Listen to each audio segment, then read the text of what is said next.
On one final matter, in recent weeks, I've spoken about our nation's renewed competition with other great powers like Russia and China. Despite decades of efforts to welcome these nations into a peaceful, prosperous, and fair international system, we're constantly reminded that these nations have their own designs on the future. And in their visions, foundational principles of sovereignty, freedom, human rights, and a rules-based international order tend to take a backseat to power politics and the pursuit of hegemony.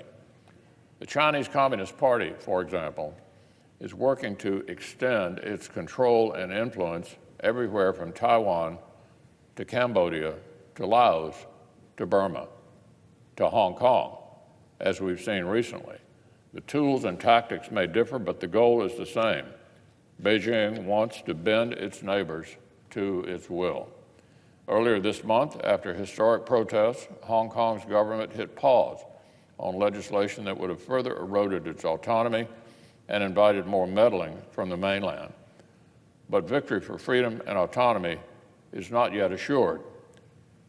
The bill in question has been suspended, but it hadn't been totally withdrawn. Hong Kong's people, emboldened by this rare victory over Beijing's creeping influence, have continued to exercise their freedom of assembly to reclaim the rights, privileges, and autonomy slowly sliced away in recent years by the PRC.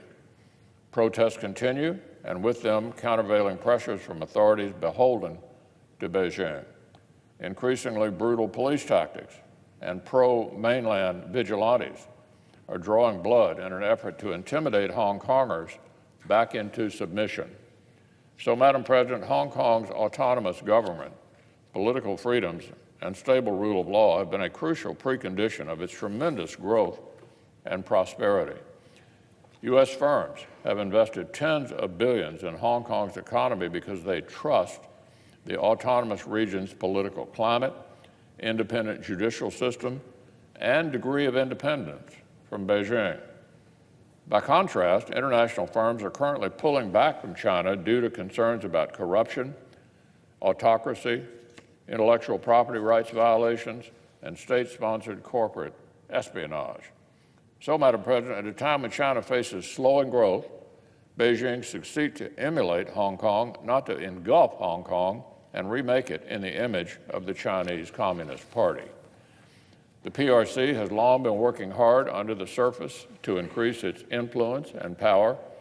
In Hong Kong, like in so many other areas, China's used this approach that experts have called hide and bide, hiding their intentions and biding their time, slowly slicing away resistance, building leverage, and encroaching one step at a time.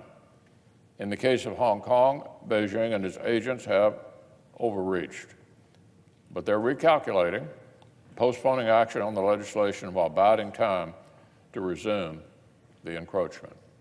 This is not just a matter for the people of Hong Kong.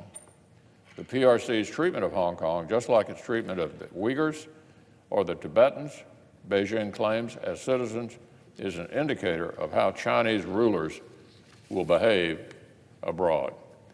All nations who trade with the PRC should be watching the drama unfolding on the streets of Hong Kong. The world is watching and wondering if a government cannot respect the basic rights of people it claims as its own citizens, why on earth would it be trusted to respect the rights and interests of its neighbors, its trading partners, or the companies that invest in its economy? As we all know, the people of Hong Kong have been carrying the banner for decades. I'm proud to say that here in the United States, we've been marching alongside them the entire way. Back in 1992, I was proud to author the U.S. Hong Kong Policy Act and help codify America's stance on the special status of Hong Kong. And so on the 70th anniversary of the PRC and the 30th anniversary of Tiananmen Square massacre, I'm grateful the administration and the Congress, on a bipartisan basis, is re-examining America's relationship with the PRC. I'm grateful for the bipartisan work my colleagues have done on this important issue, and I'm confident Congress will continue to hold hearings and stay vigilant on the subject of autonomy and democracy in Hong Kong. as well as China's overall strategy and its implications for the United States, our allies, and the entire world.